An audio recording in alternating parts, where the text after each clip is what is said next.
personal experience, but to some level, we're moved by that. And even in the world of therapy, like therapists have picked up on this idea that music interacts with the brain and it helps soothe and it helps heal. And so music therapy has become a thing. Okay, now don't get me wrong, I'm not going to try to teach you about music therapy by any means. We actually brought in a professor from UE, University of Evansville, to help us understand a little bit more about what science has discovered with the brain and the music and how they interact. So check it out.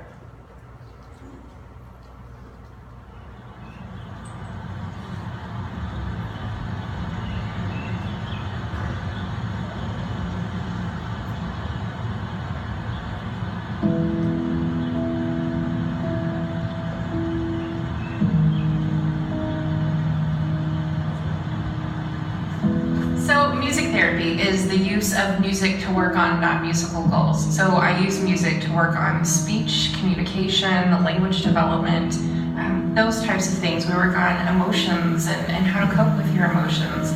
Formally, music therapy has been around since the 1950s. So after the war and during the war, we noticed that soldiers were having a lot of problems, and then it was called shell shock. Music therapists were starting to go in, and people were starting to work with soldiers and veterans who were having problems and issues, and using music to help them cope with what was going on with what we now know as PTSD. Music has been recorded to have therapeutic value way before that, and we can see it in documents such as the Bible. Saul calling David to play his harp to calm him and to soothe him. We know that David used music to soothe himself. That's what a lot of the Psalms actually are. Songs that he wrote to calm himself, to give peace, to help him make sense of the world around him. And I think that's what a lot of our songwriters are doing right now.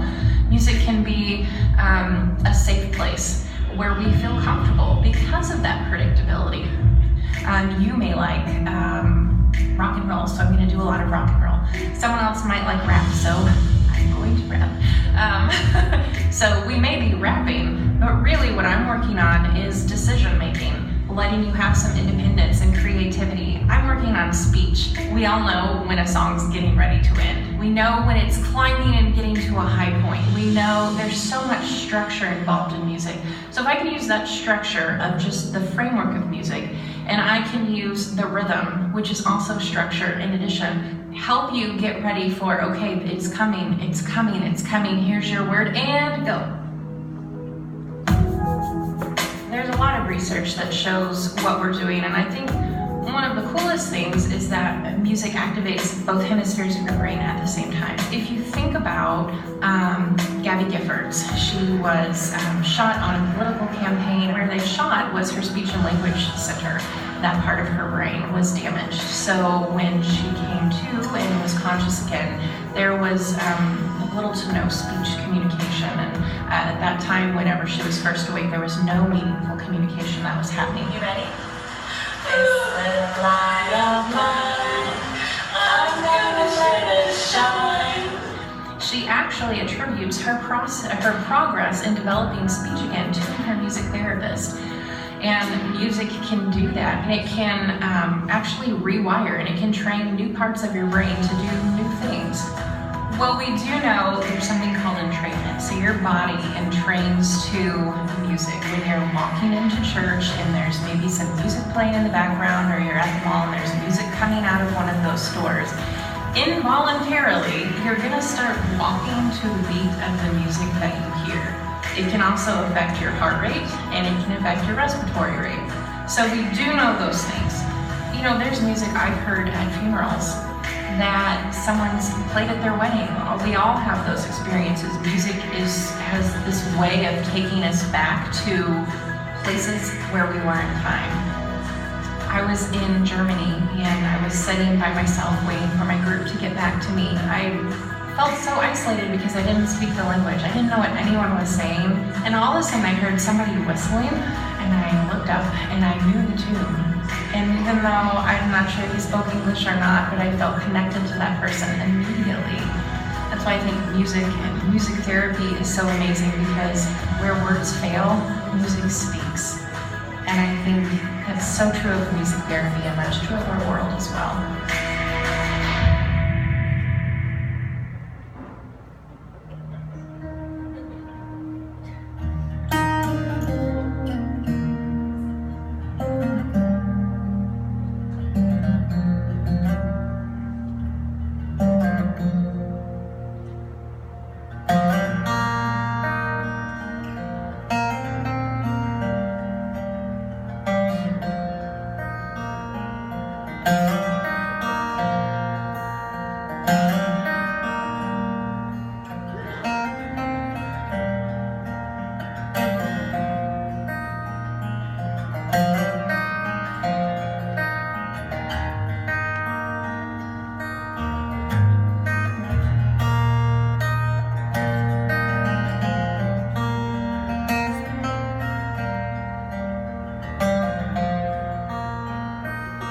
we wanted to make sure to give you some therapy music, some opportunities to have a therapeutic moment. No, I'm just kidding. But that was a really beautiful kind of moment. So thanks, Spencer, for that. It was really interesting to hear from a professional's perspective on the brain and music and how all that interacts. So just to set up this next piece that we got, I wanted to kind of get you relaxed and get you in the moment so that you can be kind of focused, because I want you to really be analytical and think through the next piece that you hear. So we prepared a piece. We want you to check it out. But I really do want you to be patient and be analytical, and then we're going to do some reflection when they're done. Go.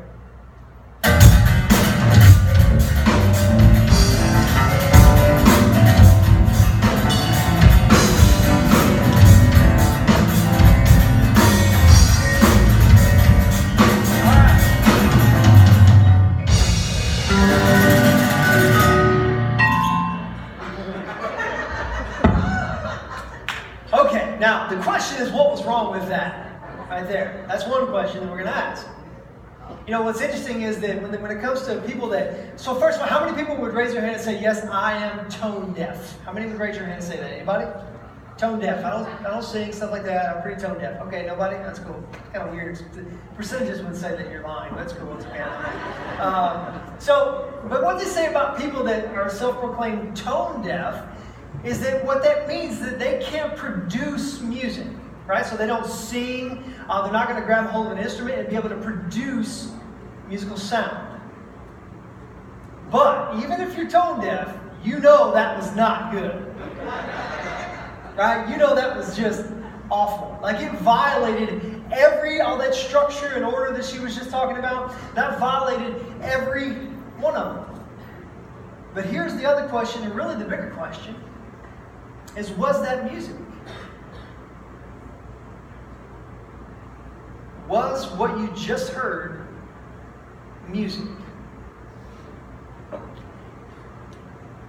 Now, if we go back to the definition that we looked at earlier, I could take the first 4 words, and from my view, I would say, no, not a chance. I was like cringing, I was almost twitching up here because of that. So an art of sound in time, right? Now that could have expressed ideas. The only emotion was nausea, right? That's not even an emotion, right? Right? And so there was no rhythm there, at least nothing key. So the question isn't, that's a big question. That's what we would call a philosophical question. Now I would say no, but there are people in this world that would say absolutely, that's music. Now back to the question that we asked earlier. We posed a question, is there meaning and purpose to life? Again, we would say yes, but there are lots of people out there that would say absolutely not. And so there was a movement in the 60s, an actual intellectual movement that happened. That was it was a group of people that were trying to illustrate this idea that life has no meaning and has no purpose. Remember, Dawkins said that it was all random and kind of just haphazardly happened, randomly, no purpose, things like that. So they were trying to how can this be expressed through music? And really, what they came down on was that they're kind of, this guy named John Cage, show me a picture of John Cage. John Cage, one of his famous quotes is, quote unquote, all sound is music. Okay? Now, Mr. Cage, I'm sure he was a great guy. I think he passed away in the 90s, but I'm sure he was a nice guy. I think our definitions of music, though, would have been a little bit different. And you would agree with, most of you would agree with that, I think, because, well, just YouTube his stuff or Google it after this service along with the other stuff, and then you'll see what I'm talking about. But John Cage, what he did, he was a composer. He had the title composer. And he would compose music, or what I would call noise or sound, to illustrate this random, meaningless, purposeless nature of life. And so we want you to experience one of his pieces. Now, this is a cover. This isn't actually him. But the title of this is called 433. And it's called 433 because of the duration of the song itself. Now, what we're not going to do is I'm not going to play you 4 minutes and 33 seconds of this. I promise. It would be really strange and awkward. But what we're going to do, and we don't mean any disrespect to Mr. Cage, just for time's sake, we're going to play the first couple seconds, and you'll see it'll fast forward. We did that on purpose. And then you'll watch the very ending of it. So this is John Cage's 433. And now, a performance of John Cage's 433. Please welcome our soloist, William Marks.